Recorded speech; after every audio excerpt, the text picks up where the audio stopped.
వాజీ news కు స్వాగతం. నేను జ్యోతి. ముందుగా హెడ్లైన్స్ చూద్దాం. నేర నియంత్రణలో కఠినమైన విధి విధానాలను అవలంబించి క్రైమ్ రేట్ తగ్గించాం. వార్షిక సమావేశంలో నగర పోలీస్ కమిషనర్ సంకప్రత బాగ్జీ వెల్లడి.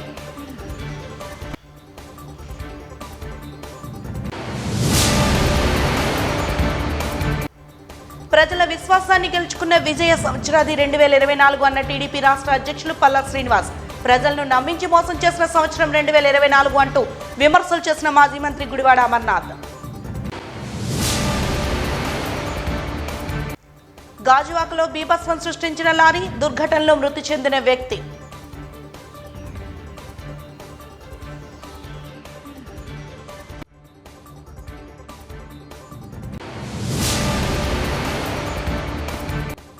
ఇక వివరాలకు వెళ్తే 2022-23తో పోల్చుకుంటే నేరాల నియంత్రణలో విశాఖ పోలీస్ వ్యవస్థ విజయాన్ని సాధించిందని నగర పోలీస్ కమిషనర్ సంకప్రత బాగ్జీ తెలిపారు. వార్షిక నేర నియంత్రణ కార్యక్రమ నియమావళిని వివరించే దిశగా పోలీస్ కమిషనరేట్ సమావేశ మందిరంలో నిర్వహించిన విలేకరుల సమావేశంలో సంబంధిత వివరాలను కమిషనర్ తెలిపారు.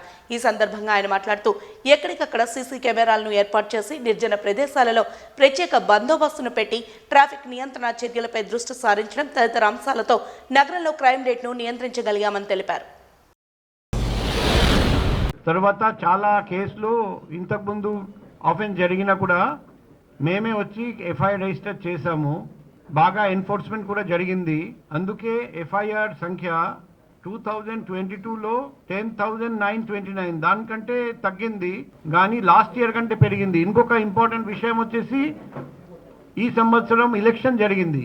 So pre election, election, post election చాలా కేసులు రిజిస్టర్ చేయడం జరిగింది. అందుకే ఈ సంవత్సరం ఎఫ్ఐఆర్ సంఖ్య లాస్ట్ ఇయర్ కంటే ఎక్కువ, కానీ క్రైమ్ మాత్రం పెరగలేదు.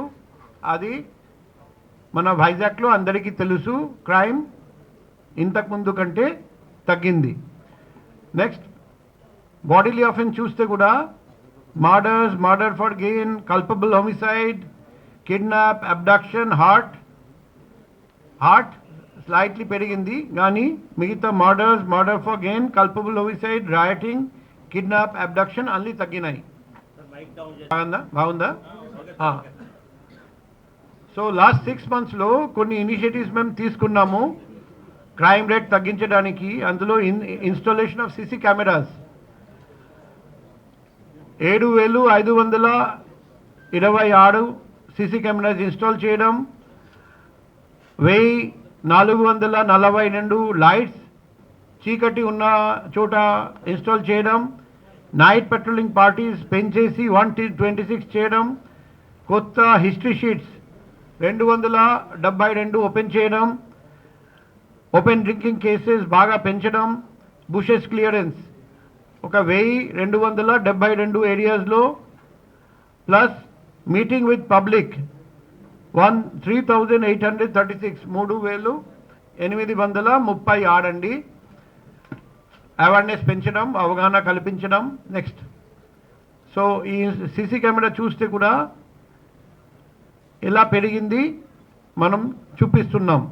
Similarly 4-wheeler 2-wheeler patrolling parties బాగా పెంచాము, హిస్టరీ షీట్ ఓపెనింగ్ బాగా పెంచాము. నెక్స్ట్ ట్రాఫిక్ ఎన్ఫోర్స్మెంట్ చూస్తే general enforcement, drunk and driving, over speeding, without helmet cases, without seat belt cases, minor driving, wrong parking, triple riding అన్ని last 3 years చూస్తే ఈ year maximum చేసాము. Compound amount imposed కూడా maximum, drunk and driving fine amount maximum, jail cases కూడా maximum చేసాము. Road traffic accident cases చూస్తే కన్సిస్టెంట్గా తగ్గుతున్నాయి. 1353 నుండి లాస్ట్ ఇయర్ 1180, ఈ ఇయర్ ఓన్లీ 1094. నెక్స్ట్ మనం రోడ్ ట్రాఫిక్ యాక్సిడెంట్ తగ్గించడానికి బాగా ఎన్ఫోర్స్మెంట్, రోడ్ ట్రాఫిక్ ఇంజనీరింగ్ 35 ఏరియాస్లో, తర్వాత నాన్ ఫంక్షనల్ 86 అండి పెడెస్ట్రియన్ సిగ్నల్స్ రెక్టిఫై చేసాము, 66 అండి ట్రాఫిక్ సిగ్నల్స్ రిపేర్ చేసాము, 10 కొత్త ఇన్స్టాల్ చేసాము, కూల్ క్యాబ్, స్కూల్ జాకెట్స్ తెప్పించడం జరిగింది. థియేటర్, మల్టీప్లెక్స్, మాల్తో మాట్లాడి 4-wheeler 2-wheelerకి పార్కింగ్ స్పేస్ ఇప్పించడం జరిగింది. Road traffic accident victim assistance cell మేము ఓపెన్ చేశాము 120/2022. 2024 ప్రజా పోరాటాల విజయ సంవత్సరాదిగా పరిగణిస్తామని జనసేన నేత పీతలమూర్తి యాదవ్ తెలిపారు. 2024 సంవత్సరాంతపు విజయ అపజయాలను వివరించే దిశగా ద్వారకా నగర్ పౌర గ్రంథాలయంలో విలేకరుల సమావేశాన్ని ఏర్పాటు చేశారు. ఈ సందర్భంగా ఆయన మాట్లాడుతూ 2024 సంవత్సరంలో ఎన్నో ప్రజా పోరాటాలు చేస్తామని, ఆ ప్రజా పోరాటాల ఫలితం ప్రజలు కూటమి ప్రభుత్వానికి పట్టం కట్టారని తెలిపారు. 2024 సంవత్సరం ప్రజా పోరాటాల విజయ సంవత్సరంగా పరిగణిస్తా ఉన్నాను. నేను 2024 సంవత్సరంలో ఎన్నో ప్రజా పోరాటాలు చేశాను.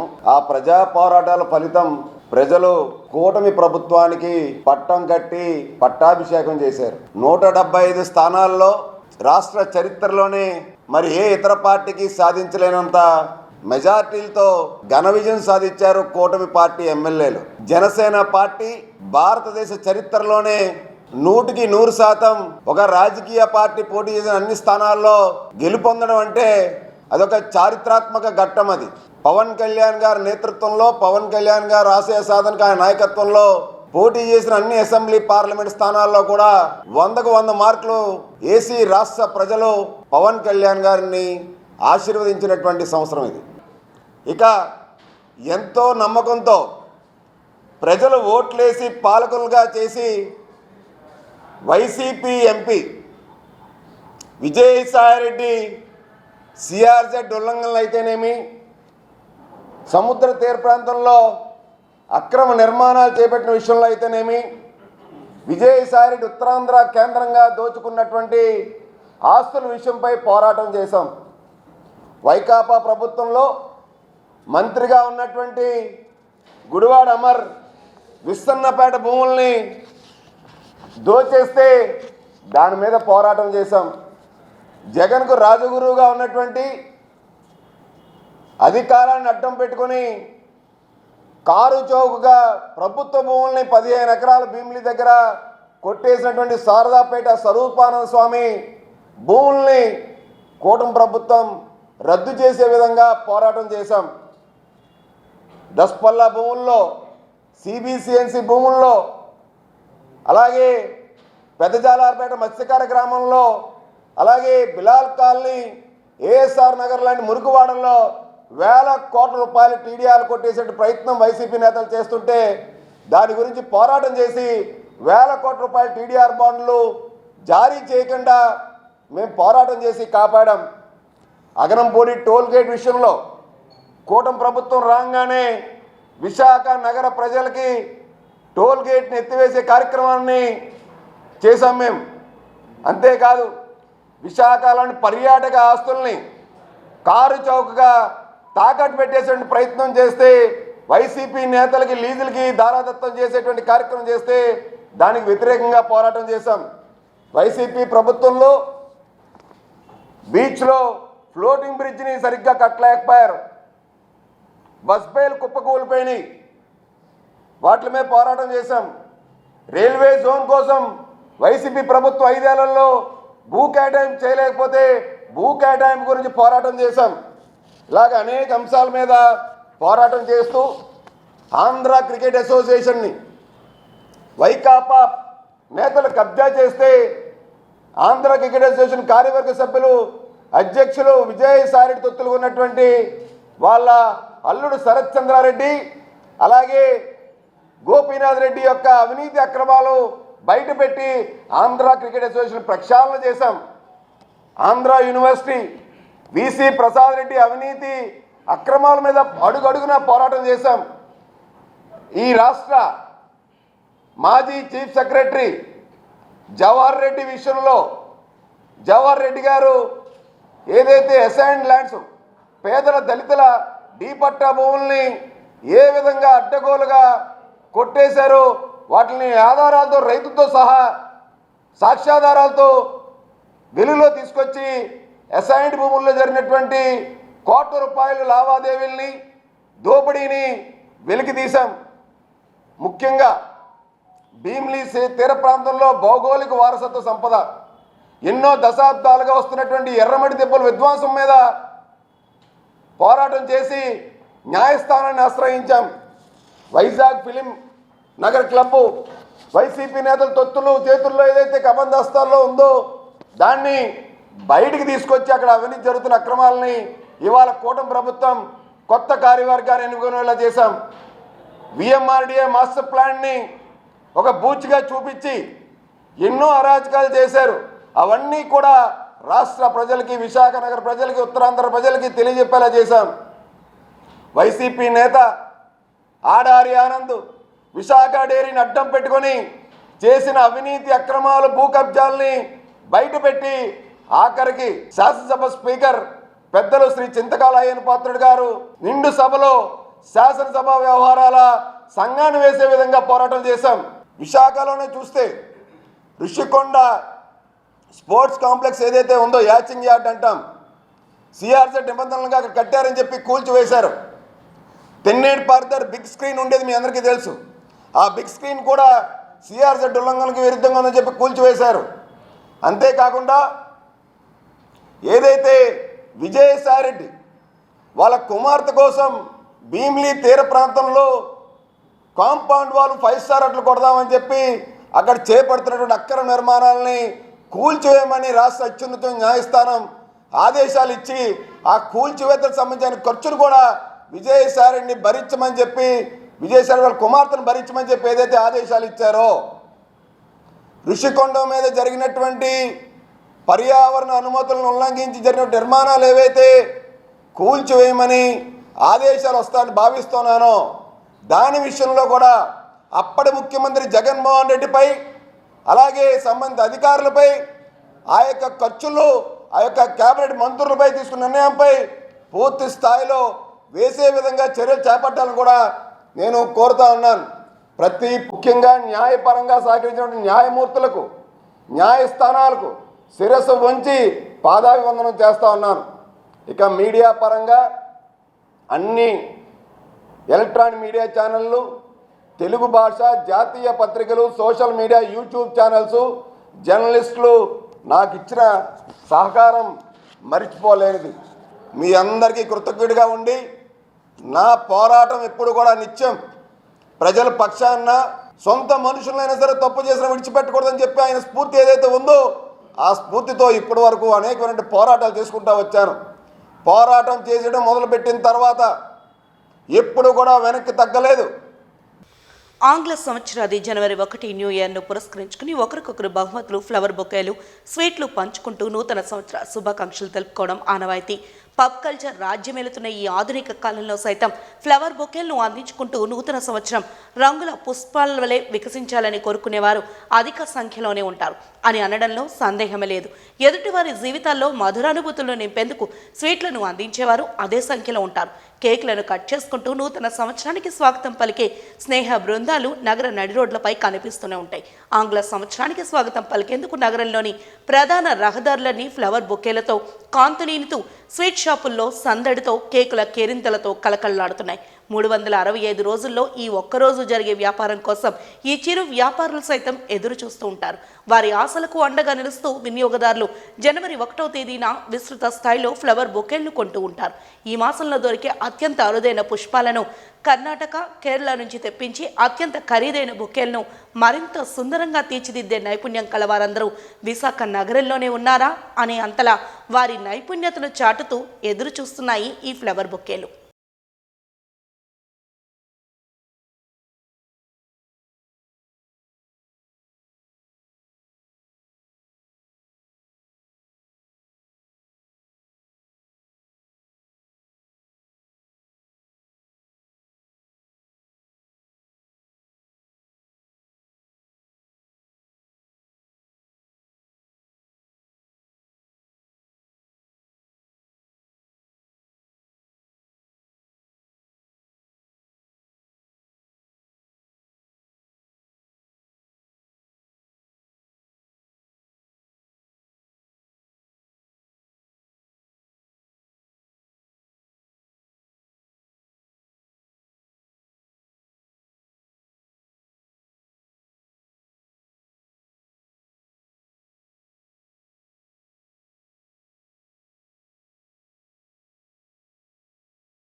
2024లో సాధించిన ప్రగతిని లక్ష్యాలను మననం చేసుకుంటూ లోపాలను సవరించుకుని 2025లో విశాఖ నగర సమగ్ర ప్రగతిని నిర్దేశించుకుని లక్ష్య సాధనకు సమిష్టిగా కృషి చేస్తామని నగర మేయర్ గొలగాని హరివెంకట కుమారి జీవీఎంసీ కమిషనర్ సంపత్ కుమార్ తెలిపారు. వార్షిక సమావేశంలో భాగంగా వారు మాట్లాడుతూ జీవీఎంసీ అభివృద్ధి పనుల్లో భాగంగా 2024-25 సంవత్సరానికి గాను 470 కోట్ల ఆస్తి పన్నుల వసూలు లక్ష్యంగా ఆర్థిక సంవత్సరం ప్రారంభం నుండి 283.59 కోట్ల ఆస్తి పన్నుల వసూలు జరిగిందని తెలిపారు. రాష్ట్ర ప్రభుత్వం కల్పించిన ఎర్లీ బర్డ్ ఆఫర్ ప్రొవిజన్ కింద ఆస్తి పన్నులో 5% రాయితీని ఆస్తి పన్నుదారులు వినియోగించుకోవడం ద్వారా ఒక ఏప్రిల్ నెలలోనే సుమారు 118 కోట్లు జీవీఎంసీకి ఆదాయం చేకూరిందని తెలిపారు. 2024-25 సంవత్సరంలో జీవీఎంసీ పరిధిలో 185.21 కోట్ల అంచనాలతో 813 పనులను చేపట్టగా 197 పనులను 18.19 కోట్లతో పూర్తి చేశామని తెలిపారు. సరఫరా వినియోగాలను వ్యతిరేకిస్తానని పర్యావరణ హితమైన వస్తువుల వాడకం ద్వారా విశాఖ నగరాన్ని పరిశుభ్రత పచ్చదనంతో ప్లాస్టిక్ రహిత విశాఖ నగరంగా తీర్చిదిద్దుతూ చేసి వెళ్ళాలి. ప్రతి ఒక్కరు కూడా ఈ విషయాన్ని గమనించాలి.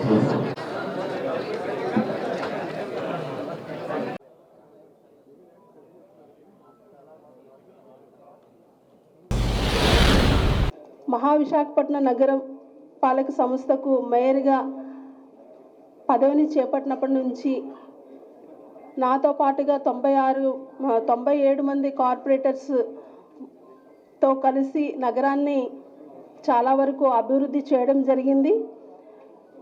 జీవీఎంసీకి సంబంధించి ప్రజలకు అందవలసిన మౌలిక సదుపాయాలు ఏవైతే ఉన్నాయో ఆ డ్రైన్స్, రోడ్స్, నీటి సదుపాయాలు, అలాగే ప్రజలు ఇచ్చే ఫిర్యాదుల మేరకు వారి సమస్యలు పరిష్కరించడము, ఇవన్నీ చేయడం జరిగింది.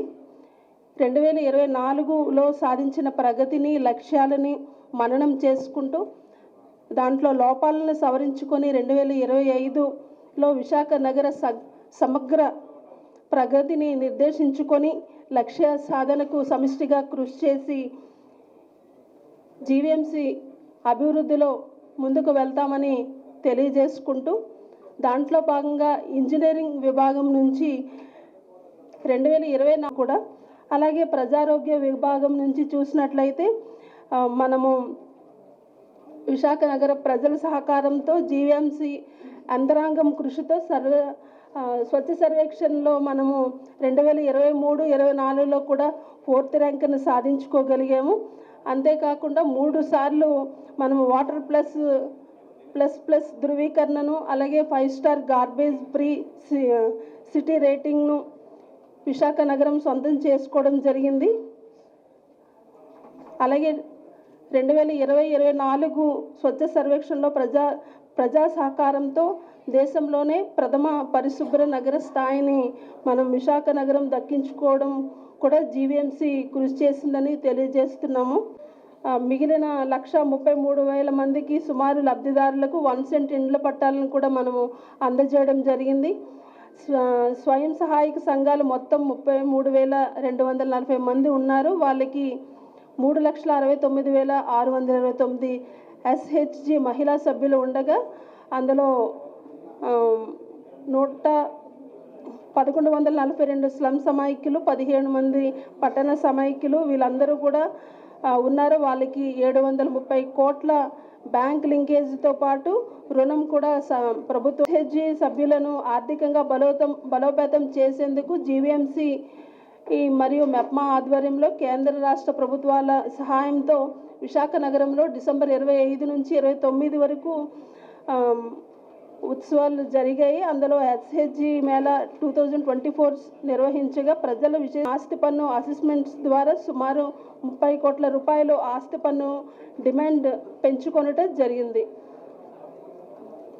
అలాగే జీవీఎంసీ సస్టైనబిలిటీ మరియు రెసిలియన్స్ యూనిట్ ద్వారా నగరంలో పర్యావరణము, క్లైమేట్, విపత్తులు నిర్వహణ, మానవ వనరుల అభివృద్ధి, ప్రాజెక్ట్ మానిటరింగ్ తదితర కార్యక్రమాలకు చేపట్టగా అందులో నగరంలో 50% పంచదనాన్ని అభివృద్ధి పరచుటకు కమ్యూనిటీ గార్డెనింగ్, మిద్దె తోటల పెంచేలా ప్రజల్లో అవగాహన కార్యక్రమాలు ప్రతి జోన్ నుంచి కూడా మనము అవగాహన కార్యక్రమాలు చేపట్టడం జరిగింది. అందులో ప్రజా సమస్యల పరిష్కార వేదిక కార్యక్రమంలో 15/6/24 నుండి 13/12/2024 వరకు జీవీఎంసీకి ప్రజల నుండి వచ్చిన ఫిర్యాదులు 5025 ఫిర్యాదులు అయితే అందులో 4482 పరిష్కరించాము. మిగిలినవి కూడా వివిధ దశల్లో ఉన్నాయి. 2025 సంవత్సరంలో జీవీఎంసీ క్రీడలు విభాగము ద్వారా నగరంలో సమ్మర్ క్యాంపులు నిర్వహించేందుకు ప్రణాళికలు జరుగుతున్నాయి. అలాగే ప్రతి విద్యా సంవత్సరంలో 500కు తగ్గకుండా ప్రభుత్వ పాఠశాలలో 1వ తరగతి యందు నమోదుకు 3 నుండి 5 సంవత్సరాల విద్యార్థులకు విద్యను అందిస్తూ బాల్యం విద్యా కేంద్రాలను జీవీఎంసీ అభివృద్ధి పరుస్తుందని తెలియపరుస్తున్నాము. 2024 ఆంధ్ర రాష్ట్ర ప్రజలకు విజయాలను అందించిందని, రాక్షస పాలన నుండి విముక్తిని కలిగించిందని గాజువాక ఎమ్మెల్యే టీడీపీ రాష్ట్ర అధ్యక్షులు పల్లా శ్రీనివాసరావు అన్నారు. రామ్నగర్లోని పార్టీ కార్యాలయంలో ఏర్పాటు చేసిన విలేకరుల సమావేశంలో ఆయన మాట్లాడుతూ టీడీపీ పార్టీ మరోసారి తాను బీసీల పక్షపాతి అని నిరూపించుకుందన్నారు. సీఎస్గా విజయానందను ఎంపిక చేయడంతో ఆనాడు నిజమేనని నిరూపితమైందన్నారు. కూటమి ప్రభుత్వం అధికారంలోకి వచ్చిన 7 నెలల్లో బడుగు బలహీన వర్గాలకు అండగా నిలుస్తూ సంక్షేమ పథకాల అమలుపై దృష్టి సారించి అటు అభివృద్ధిని కూడా పరుగులు పెట్టించేలా విజనరీ నాయకుడు నారా చంద్రబాబు నాయుడు ఆధ్వర్యంలో రాష్ట్రంలో పాలన ముందుకు సాగుతోందన్నారు. తెలుగుదేశం పార్టీ అలాగే కూటమి ప్రభుత్వం బీసీలకు అధిక ప్రాధాన్యత ఇస్తుంది అని తెలియజేయడానికి మరి ఈ ప్రెస్ మీట్ పెట్టడం జరిగింది. ఈరోజు మీరు చూసుకుంటే ఈ రాష్ట్ర ముఖ్యమంత్రి వర్యులు తెలుగుదేశం పార్టీ వ్యవస్థాపకులు మరి క్షమించారు, ఈ రాష్ట్ర ముఖ్యమంత్రి వర్యులు జాతీయ అధ్యక్షులైనటువంటి శ్రీ నారా చంద్రబాబు నాయుడు గారు బీసీల పక్షపాతిగా అలాగే కూటమి నాయకులు బీసీలకు అధిక ప్రాధాన్యత ఇస్తారు అనడానికి ఈ రాష్ట్రంలో ఎప్పుడూ లేని విధంగా ఒక బీసీని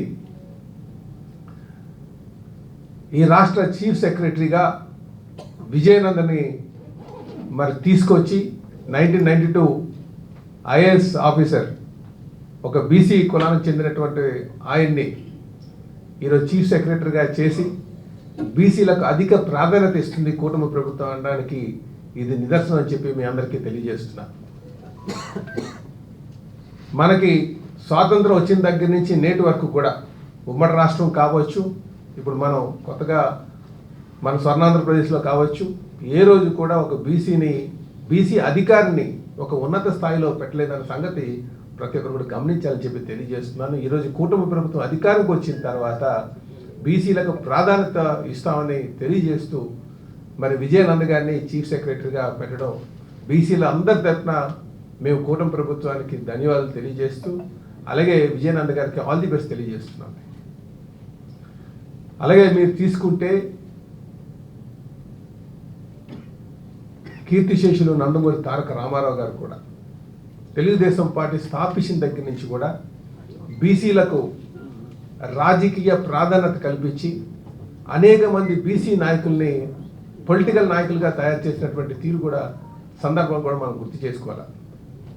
మీరు యనమల రామకృష్ణ గారిని తీసుకున్నా వారు ఆ రోజు పార్టీ పెట్టినప్పుడు చాలా యువ నాయకులు, అలాగే అయ్యన పాత్ర గారిని తీసుకున్నా సరే అందరూ కూడా ఎర్లీ 20s ఉన్నటువంటి వారు.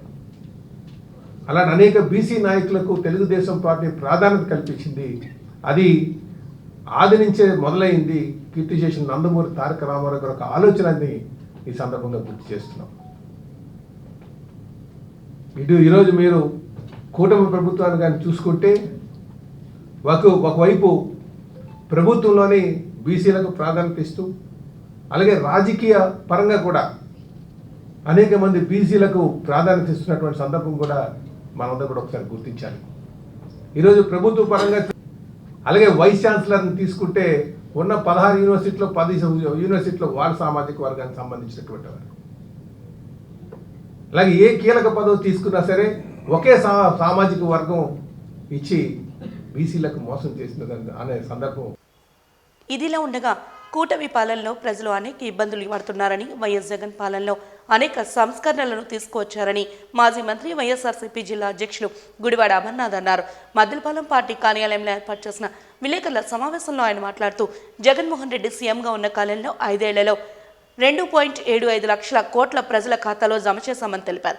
భోగాపురం ఎయిర్పోర్ట్, సచివాలయాలు, మెడికల్ కాలేజీ నిర్మించామన్నారు. నాడు నేడు ద్వారా విద్య, వైద్య రంగంలో విప్లవాత్మక మార్పులు తీసుకొచ్చామని తెలిపారు. కానీ నేడు కూటమి ప్రభుత్వంలో అందుకు విభిన్నంగా ప్రజలకు ఇచ్చిన సూపర్ 6 హామీలను గాలికి వదిలేశారని మండిపడ్డారు. ప్రభుత్వం సూపర్ 6 చెప్పిన పథకాల్లో ఇప్పటికి కొన్ని 7 మాసాలు అంటే రేపు 4వ తారీఖుకి 7 మాసాలు పూర్తవుతుంది. 6 మాసాల్లో ప్రజలకి ప్రభుత్వం ఎంత అప్పు ఉందో అనేటువంటిది పథకాల ద్వారా మీ ద్వారా ప్రజలకు తెలియజేస్తా. ఆడబిడ్డ నిధి అని చెప్పి ఒక పథకం చెప్పారు. ఇందాక మీకు చెప్పినట్టు 18 సంవత్సరాలు నిండినటువంటి మహిళలకి నెలకి 1500 రూపాయలు చొప్పున ఇస్తామని చెప్పి ఎన్నికల్లో ఇచ్చినటువంటి హామీ. ఈ రాష్ట్రంలో 18 సంవత్సరాలు నిండినటువంటి మహిళలు 2 కోట్ల మంది ఉన్నారు. అంటే నెలకి 1500 రూపాయలు చొప్పున 2 కోట్ల మందికి యావరేజ్గా నెలకు 3000 కోట్లు. అంటే 6 నెలలకి ఎంత బకాయి ఉన్నాడు? 6 నెలలకి 18,000 కోట్ల రూపాయలు ఈ రాష్ట్రంలో మహిళలకు బకాయి ఉన్నారు. పెట్టుబడి సాయం కింద రైతు భరోసా కార్యక్రమం, అన్నదాత కార్యక్రమం 20,000 రూపాయలు చొప్పున 50 లక్షల మంది రైతులకి దాదాపు 10,000 కోట్ల రూపాయలు బకాయి ఉన్నారు. అమ్మఒడి కింద రాష్ట్రంలో ఎంతమంది పిల్లలు ఉంటే అంతమంది పిల్లలకి 15,000 రూపాయలు చొప్పున అన్నారు. 83 లక్షల మంది పిల్లలు ఉన్నారు, చదువుకునేటువంటి పిల్లలు. అంటే దాదాపు 12,000 కోట్ల రూపాయలు అమ్మఒడి, ఏదైతే వారు పెట్టినటువంటి కార్యక్రమం పేరు తల్లికి వందనం.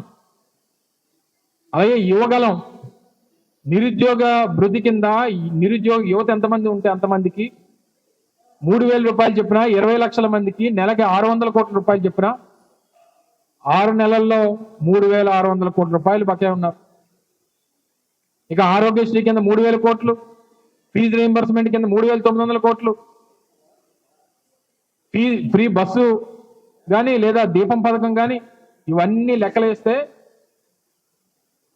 ఈ 6 నెలల కాలంలో రాష్ట్ర ప్రజలకి ప్రభుత్వం ఇచ్చినటువంటి హామీలు, వారు ప్రభుత్వం ప్రజలకు పడినటువంటి బకాయి దాదాపు 60,000 కోట్ల రూపాయలు.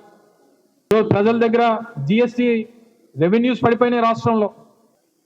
ఆయన ఆస్తుల ప్రకటన ఎలా ఉంటుందంటే, ఆయన 86లో జూబ్లీస్లో కొన్ని స్థలం 86 రేట్లు చెప్తాడు. ఆయన 86లో ఆయన 10 లక్షలకు 5 లక్షలకు కొన్ని రేట్లు చెప్తాడు. ఇప్పుడు మేము అడిగేది ఏంటంటే, రాష్ట్రంలో ప్రజలందరూ కూడా పాల వ్యాపారం చేసి ఈ స్థాయికి డబ్బు ఎలా సంపాదించాలో అనేటువంటిది అందరికీ ఒక సలహా ఇవ్వమని చెప్పి కోరుతా ఉన్నాను. ఆయన్నేమి తప్పు పట్టట్లేదు. ఆయనలాగా డబ్బు ఎలా సంపాదించాలో చెప్తే పూర్ టు రిచ్ అనేటువంటి దాన్ని ఆయన హామీ నిలబెట్టుకునేటువంటి వాడు అవుతాడు. సో ఏదైతే జగన్మోహన్ రెడ్డి గారి మీద అనేక సందర్భాల్లో చేసినటువంటి ఆరోపణలు, జగన్మోహన్ రెడ్డి గారి రాష్ట్రంలో నూతనంగా ఒక రాజకీయ పార్టీ పెట్టినప్పటి నుంచి చేస్తున్నటువంటి ఆరోపణల్ని ఏదొకటైనా ఈ రోజుకైనా నిరూపించారా చెప్పండి. ప్రతి సందర్భంలో జగన్మోహన్ రెడ్డి గారి మీద బురద జల్లడం అనేటువంటి కార్యక్రమం చేశారు తప్ప, ఏ రోజు జగన్మోహన్ రెడ్డి గారి మీద 1,00,000 కోట్ల ఆరోపణలు చేశారు. తీరా సిబిఐ ఛార్జ్ షీట్లు తీస్తే అంత కలిపి 1,200-1,100 కోట్లకు వచ్చింది. అందులో కొన్ని కేసులు ఆల్రెడీ కొట్టేసేటువంటి పరిస్థితులు వచ్చాయి, కొన్ని కొట్టేశారు, కొంతమంది దాని నుంచి బయటపడ్డారు. కేవలం రాజకీయ కక్షతో చేసినటువంటి ఆరోపణలు చేసి నేనేదో సచ్చిల్లుండి అని చెప్పుకునేటువంటి ప్రయత్నం అనేక సందర్భాల్లో చంద్రబాబు నాయుడు గారు చేశారు. కానీ ఈరోజు ప్రజల ముందుకి వారి తాలూకా ఆస్తుల వివరాలు, కొన్ని అంకెలు కూడా మర్చిపోయారు అనేటువంటిది మా తాలూకు వాదన. ఏదేమైనప్పటికీ ప్రజలకి పూర్ టు రిచ్ అనేటువంటి హామీని ఎప్పుడు నెరవేరుస్తారో అనేటువంటిది కూడా చంద్రబాబు నాయుడు గారు చెప్పాలనేటువంటిది మా డిమాండ్. ఇదిలా ఉండగా మాజీ మంత్రి గుడివాడ అమర్నాథ్ కూటమి ప్రభుత్వ పాలనపై మండిపడ్డారు. 7 నెలల్లో ప్రజలు గత ప్రభుత్వానికి నేడు ప్రభుత్వానికి మధ్య వ్యత్యాసాన్ని చూశారన్నారు. నమ్మించి ప్రజలను మోసం చేశారంటూ ఆరోపించారు. గడిచినటువంటి 2024 సంవత్సరంలో రాష్ట్ర ప్రజలు నమ్మకానికి మోసానికి మధ్య ఉన్నటువంటి వ్యత్యాసాన్ని చూశారు. మొదటి 5 నెలలు జగన్మోహన్ రెడ్డి గారి పరిపాలన, తర్వాత 7 నెలలు చంద్రబాబు నాయుడు గారి పరిపాలనలో ప్రజలు ఏ రకంగా గడిచినటువంటి 7 మాసాల్లో మోసపోయారు అనేటువంటి దానికి ఈ 7 నెలల పరిపాలన ఒక ఉదాహరణగా చెప్పడం జరిగింది. డెఫినెట్గా ప్రభుత్వం ఏర్పాటైనప్పుడు వారు ఏ హామీలు ప్రజలకు ఇచ్చి అధికారంలోకి వచ్చారో దాన్ని నిలబెట్టుకునేటువంటి దిశగా పోరాటం చేసేటువంటి బాధ్యత ప్రతిపక్షంగా వైఎస్ఆర్ కాంగ్రెస్ పార్టీ మీద ఉంది. జగన్మోహన్ రెడ్డి గారు ఇప్పటికే దాని మీద కార్యాచరణ ఇస్తూ ఉన్నారు. రానుటువంటి సంవత్సరం మరింత ఉధృతంగా ప్రభుత్వం మీద ఒత్తిడి తీసుకొచ్చేటువంటి కార్యక్రమాలు చేపడతాం. వాళ్ళు ఇచ్చినటువంటి హామీలు నిలబెట్టుకునేటువంటి దిశగా పోరాటాలు చేస్తాం. డెఫినెట్గా ప్రజలకు మంచి జరిగేటువంటి కార్యక్రమాలకి వైఎస్ఆర్ కాంగ్రెస్ పార్టీ ప్రభుత్వం మీద ఒత్తిడి తీసుకొని వచ్చి ప్రభుత్వం మెళ్ళ వంచైనా సరే ఆ పనులు చేసేటువంటి దిశగా మా ప్రయత్నం ఉంటుంది అన్నటువంటి విషయాన్ని తెలియజేస్తా ఉన్నాం. మొన్న మేము చేపట్టినటువంటి కార్యక్రమాలు రైతు భరోసాకు సంబంధించినటువంటి 20,000 రూపాయల పెట్టుబడి సాయం విషయం కానీ, లేదా ప్రభుత్వం పేద ప్రజల మీద వేస్తున్నటువంటి 15,000 కోట్ల రూపాయలు విద్యుత్ ఛార్జీలు పెంపుదల మీదకి సంబంధించి కానీ, ఫీజు రీయింబర్స్మెంట్కి సంబంధించి కానీ, ఇలాగ అనేక అంశాలన్నింటినీ కూడా తీసుకొని పోరాటాలు చేస్తూ ఉన్నాం. ఇప్పటికీ గడిచినటువంటి 6 మాసాల్లో ప్రభుత్వం పేదవాడికి ఇస్తానన్నటువంటి పథకాల ద్వారా దాదాపు 55,000 నుంచి 60,000 కోట్ల రూపాయలు ఇవ్వాలి. కానీ ఏ ఒక్క హామీని నిలబెట్టుకోలేదు, దాని మీద సమాధానం చెప్పట్లేదు. సంక్రాంతి వస్తే ఉగాది అంటున్నారు, ఉగాది వస్తే వినాయక చవితి అంటున్నారు, వినాయక చవితి దసరా అంటున్నారు. సో ఇన్ని రకాలుగా పేదవాడిని మోసం చేసేటువంటి ప్రయత్నం చేస్తున్నారు. ప్రభుత్వం మీద ప్రజల్ని కలుపుకొని ప్రభుత్వం మీద ఒత్తిడి తీసుకొని వచ్చి ప్రతి హామీని నిలబెట్టుకునేటువంటి దిశగా పోరాటం చేస్తాం. మేము పెంచామా లేదా అనేటువంటి సబ్జెక్ట్ కాదు. వాళ్ళు ఎన్నికల ముందు ఏ హామీ ఇచ్చారు? వాళ్ళు ఎన్నికల ముందు చెప్పింది ఏంటంటే మేము అధికారంలోకి వస్తే కరెంటు ఛార్జీలు పెంచమన్నారు. మరి పెంచమన్నటువంటి వారు వాళ్ళు పెంచి మళ్ళీ మా మీద నెపం నెట్టేయడం అనేటువంటిది సరికాదు. సరే మేము పెంచామే అనుకుందాం, మేము పెంచాం కాబట్టే కదా మనం ప్రతిపక్షంలో కూర్చోబెట్టారు. మరి నువ్వు అధికారంలోకి వచ్చినప్పుడు ఏమని చెప్పి మాటిచ్చి వచ్చావు? మేము పెంచము, మేము నాణ్యమైనటువంటి విద్యుత్ ఇస్తాం, మేము ఎవరి మీద అదనపు భారం పేదవాడి మీద వేయమని చెప్పి అధికారంలోకి వచ్చి ఇప్పుడు మళ్ళీ జగన్మోహన్ రెడ్డి గారిని లేకపోతే మా ప్రభుత్వాన్ని నిందించడం అనేటువంటిది సరైనటువంటిది కాదు. దీనికి ప్రజలకు సమాధానం చెప్పాల్సినటువంటి రోజు కూడా వస్తుంది అన్నటువంటిది మా తాలూకా అభిప్రాయం. Greater Visakhapatnam municipal corporation standing కౌన్సిల్కు అప్లై చేసుకోమని న్యాయవాదులకు నోటిఫికేషన్ జారీ చేశారని, ఈ నోటిఫికేషన్లో 15% వీకా సెక్షన్ ఉన్న షెడ్యూల్డ్ క్లాస్ వాళ్ళకి ప్రాధాన్యత కల్పించలేదని ప్రముఖ న్యాయవాది పాకా సత్యనారాయణ ఆరోపించారు. ఈ మేరకు విశాఖ ప్రెస్ క్లబ్లో నిర్వహించిన విలేకరుల సమావేశంలో ఆయన మాట్లాడుతూ నోటిఫికేషన్ ఆర్సీ నెంబర్ 9241/2007లో జారీ చేసిన నోటిఫికేషన్లో గ్రాఫ్ బ్యాక్వర్డ్ క్లాస్ ఇలా జాబితాలో ఎస్సీని చూపించలేదని, నోటిఫికేషన్ చెల్లదని విమర్శించారు.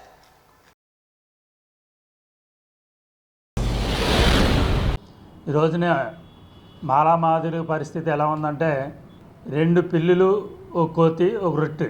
ఆ రొట్టె కోసం అధికారంలో ఉన్న రాష్ట్రం కానీ దేశంలో కానీ రొట్టెని ఎరగా వేసి దాన్ని ముక్కలుగా చేసి చివరికి 2 పిల్లులు లేకుండా కోతి తినేసి చెట్టు ఎక్కేస్తుంది.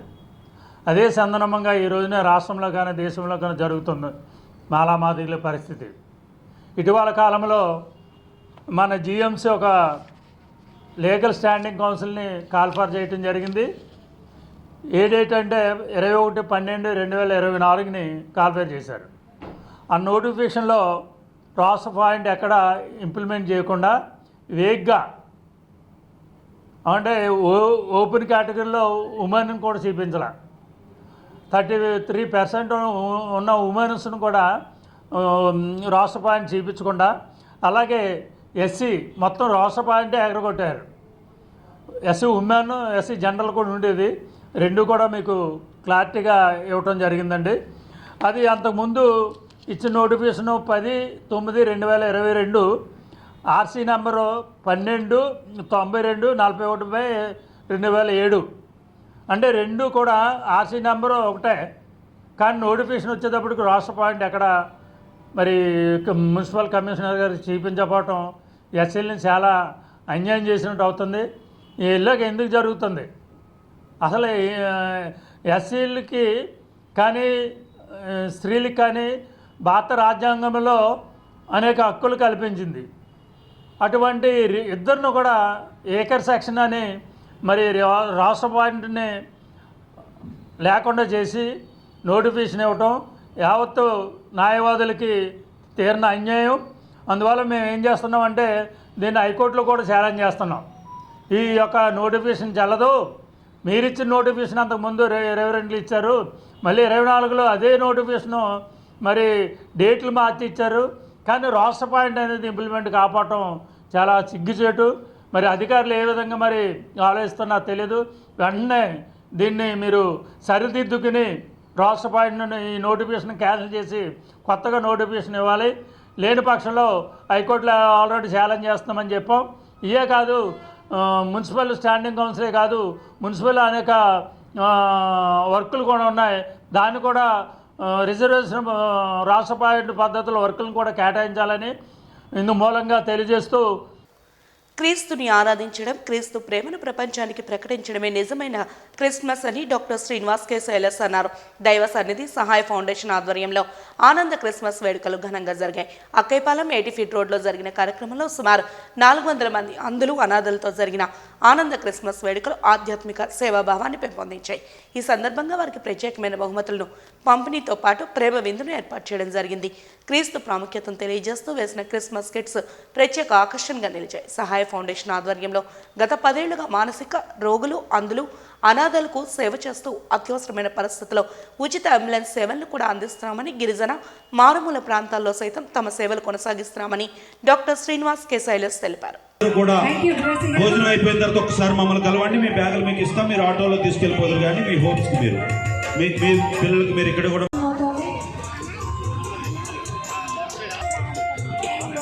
అలాగే చిన్న కార్యక్రమం అది అలా జరుగుతూ ఉంటుంది. ఈ యొక్క దైవ సన్నిధి సహాయ ఫౌండేషన్ ద్వారా ఆనంద Christmas with visually challenged and mentally డిజైబుల్, అలాగే అనాథ పిల్లలతో కలిపి చేసుకున్నటువంటి కార్యక్రమం. కళ్ళు లేని వారు, అనాథ పిల్లలు, అలాగే మానసిక వికలాంగులతో చేసుకున్నటువంటి కార్యక్రమం. దీని యొక్క ముఖ్య ఉద్దేశం ఏంటంటే, మనం ఎవరికైనా ఏదైనా పెడితే వారు మరలా తిరిగి ఇవ్వలేని వారికి పెట్టాలని దేవుడు చెప్పాడు. నిన్ను వలె నీ పొరుగు వారిని ప్రేమించమని. ఈ సహాయ ఫౌండేషన్ ద్వారా సుమారుగా 12 సంవత్సరాల నుంచి ఈ కార్యక్రమాలు జరుగుతూ ఉన్నాయి. ఇవి మాత్రమే కాదు, అనేక సేవా కార్యక్రమాలు. రోడ్డు మీద తిరుగుతున్నటువంటి పిచ్చివారికి వారికి శుభ్రంగా క్షవరం చేసి, వారికి బట్టలు మార్చి, వారి ఒళ్ళుకు శుభ్రంగా చేసి వారిని రెస్క్యూ చేయడం కానీ, అనేక హాస్పిటల్స్కి మంచినీటి పథకాన్ని ఇవ్వడం కానీ, అనేక మంది తల్లిదండ్రులు లేనటువంటి పిల్లలను చదివించుకొని వారికి విద్యాబుద్ధులు చెప్పించడం కానీ, అనేక కార్యక్రమాల్లో సహాయ ఫౌండేషన్ ముందుకు వెళ్తూ ఉంది. దీని ద్వారా మీ అందరికీ చెప్పేది ఏంటంటే, ఈ కార్యక్రమాన్ని చూస్తున్నటువంటి ప్రతి ఒక్కరూ కూడా మనకు మరలా తిరిగి ఇచ్చిన వారికి మనం పెట్టడమే కాకుండా, మనకి ఏదైతే ఇవ్వలేరో, మరలా తిరిగి చెల్లించలేరో వారికి మీరు చేయడమే అసలైనటువంటి ధర్మం. కనుక ఈ కార్యక్రమం ద్వారా మా గొప్ప ఏదో కాదు, ఇదంతా ప్రభువు మాకు ఇచ్చాడు. దేవుని దయవల్ల మేము సంపాదించుకున్నాం. మరలా పేదవారికి నిన్ను వల్ల నీ పొరుగు వారిని ప్రేమించమని చెప్పే కార్యక్రమం ద్వారా మేము జరిగిస్తూ ఉన్నాం. దేవునికే ఈ సందర్భంగా మహిమ కలుగును గాక. అందరికీ క్రిస్మస్ శుభాకాంక్షలు. గాజువాకలో ఓ ఇసుక లారీ మంగళవారం మధ్యాహ్నం బీభత్సాన్ని సృష్టించింది. సుందరయ్య కాలనీ వైపు వస్తున్న లారీ బ్రేకులు ఫెయిల్ కావడంతో నేరుగా జెరాక్స్ షాపులోకి దూసుకెళ్లింది. ఈ ప్రమాద ఘటనలో ఓ వ్యక్తి మృతి చెందగా గాజువాక పోలీసులు సంఘటనా స్థలానికి చేరుకుని పరిస్థితిని పరిశీలించి కేసు నమోదు చేశారు. ప్రమాదంతో స్థానికులు ఆందోళనకు గురయ్యారు.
బాబా లేండి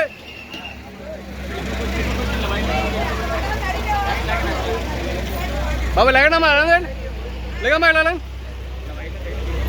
లేకండమ్మా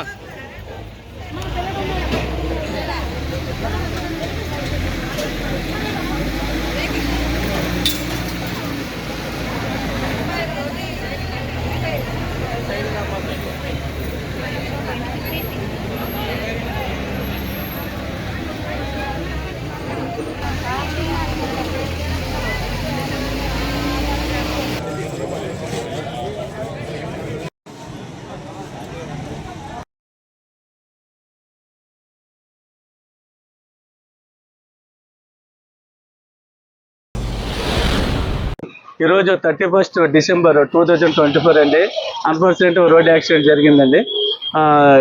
విశాఖపట్నం సిటీ గాజువాక ఈ మండలంలో సుందరయ్య బస్ స్టాప్ ఉందండి. ఆ సుందరయ్య బస్ దగ్గర ఒక షాప్ ఉంది, ఐస్ క్రీమ్ జెరాక్స్ అది. ఆ షాప్ దగ్గరికి కస్టమర్ స్టీల్ ప్లాంట్ ఎంప్లాయీ అనమాట, ఆయన వచ్చారు. అదే సమయంలో అప్పులో నుంచి ఒక లారీ ఫాస్ట్గా వచ్చి షాప్లోకి వచ్చిందండి.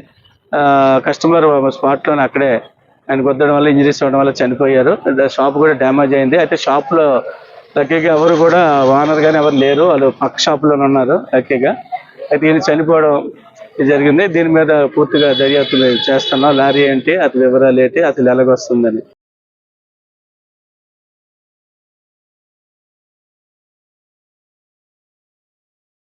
వాజీ న్యూస్ ముగించే ముందు హెడ్లైన్స్ మరొకసారి చూద్దాం. నేర నియంత్రణలో కఠినమైన విధి విధానాలను అవలంబించి క్రైమ్ రేట్ తగ్గించాం. వార్షిక సమావేశంలో నగర పోలీస్ కమిషనర్ సంకప్రత బాగ్జీ వెల్లడి.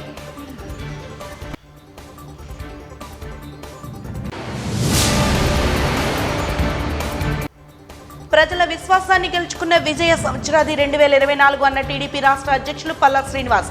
ప్రజలను నమ్మించి మోసం చేసిన సంవత్సరం 2024 అంటూ విమర్శలు చేసిన మాజీ మంత్రి గుడివాడ అమర్నాథ్. గాజువాకలో బీభత్సం సృష్టించిన లారీ, దుర్ఘటనలో మృతి చెందిన వ్యక్తి.